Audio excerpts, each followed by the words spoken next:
and Eurydice, Orpheus is going to do something that humans in ancient Greece were not allowed to do, and that was to go down to the underworld, because only dead spirits were allowed to go down to the underworld.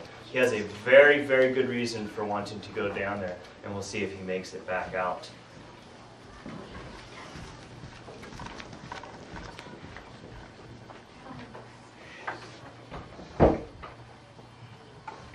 The gods and goddesses of Greece loved music. They knew people loved it too. That's why one of their favorite humans was a man called Orpheus. He was such a good singer and played a small harp so beautifully that people stopped whatever they were doing when they heard him.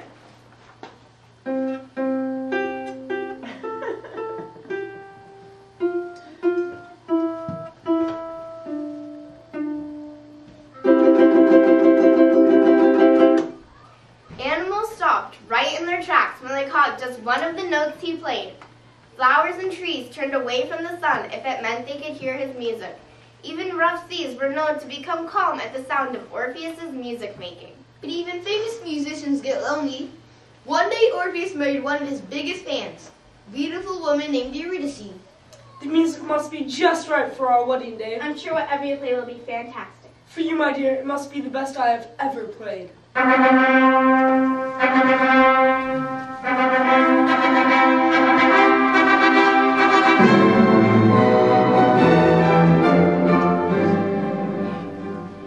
And so they were married in a splendid, crowded festival. The bride and groom wore dazzling outfits. The food was delicious, and there was plenty of it. But the real treat of the day was the music.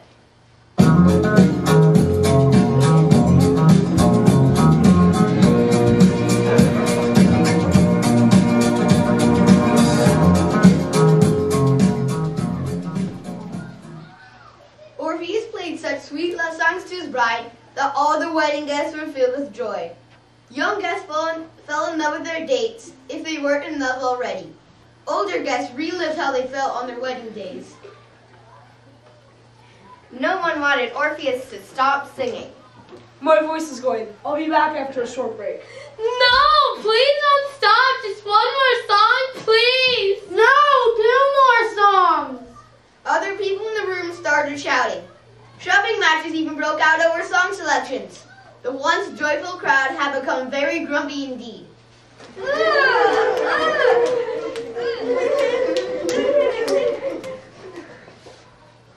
Darling, I could not stand this shouting and fighting. I'm going to take a breath of fresh air.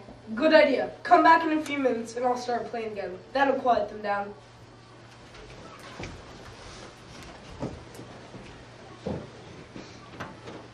Eurydice walked out into a lovely grassy meadow near the feast hall. As she pushed through the tall grass to reach a nearby stream, she thought about how lucky she was to be married to Orpheus. Suddenly, a horrible pain shot through her leg as if she'd been knifed in the bottom of her foot. It was then that Eurydice heard a terrible hissing sound and began to see a big deadly snake pulling at head over heels.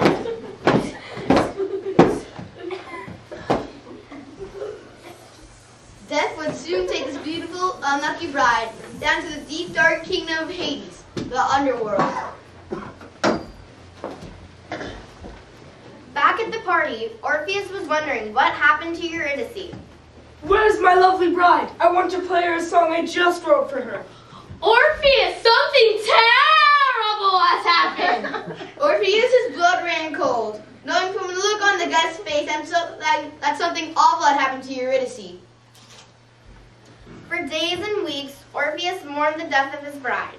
His sad songs brought tears to the eyes of everyone who lived within the sound of his playing.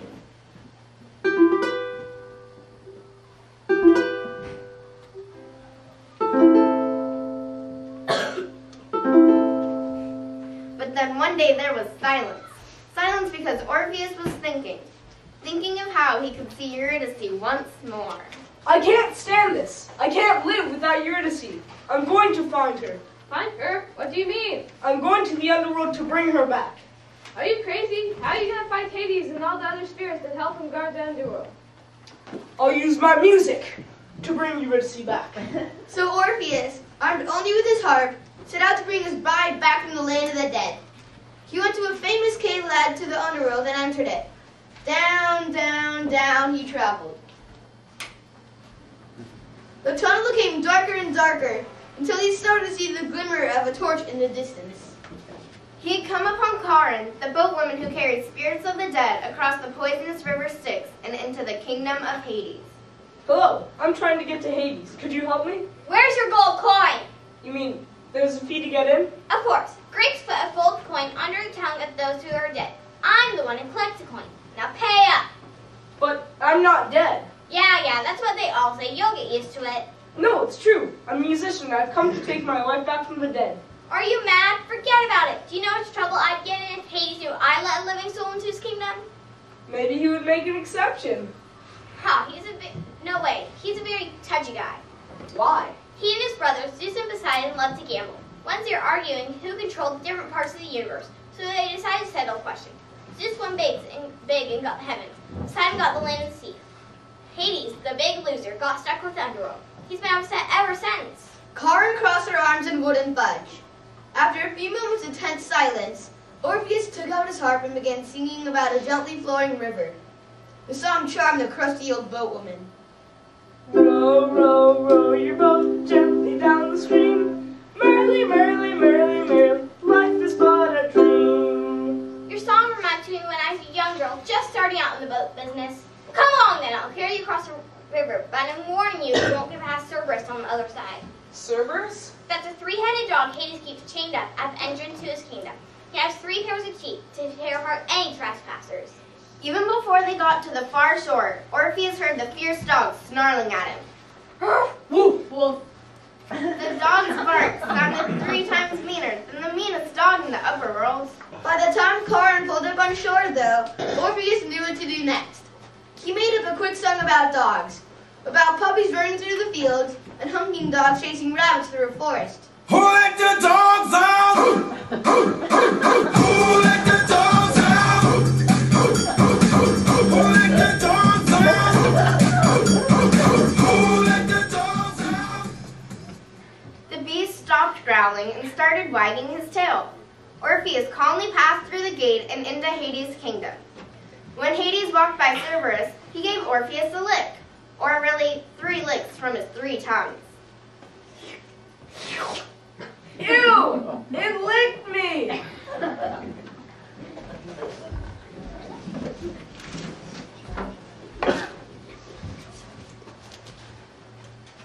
Well, welcome to Hades' kingdom. I can't believe you made it this far. You're lucky on getting your wife back. You're on your own now. Please wait. It's so dark down here I can barely see. Who are those people up ahead? Those are spirits, people who displeased the gods during your lifetime, so Hades put them right up front to make an example out of them. Who's that guy trying to move that huge rock? That's Sisyphus. His punishment is to push that rock up to the top of the hill. Getting that rock up there once is no sweat. Listen to what Hades done to make it more difficult. Every time the rock gets near the top of the hill, it rolls back down again, and Sisyphus has to start all over again. How long does he have to do that for? Only for ever. It's kind of a rocky job. That's some underworld humor for you.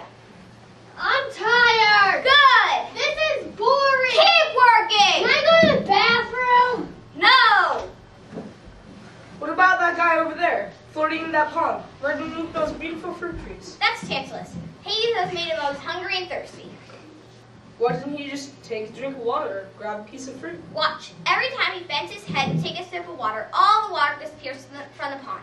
And when he reaches for an apple or a pear, the trees pull their branches away. I'm thirsty. Can I have a drink of water? What? You just had one 10 years ago. But I'm thirsty again. Oh, all right. Ha, I'm just kidding. I love doing that.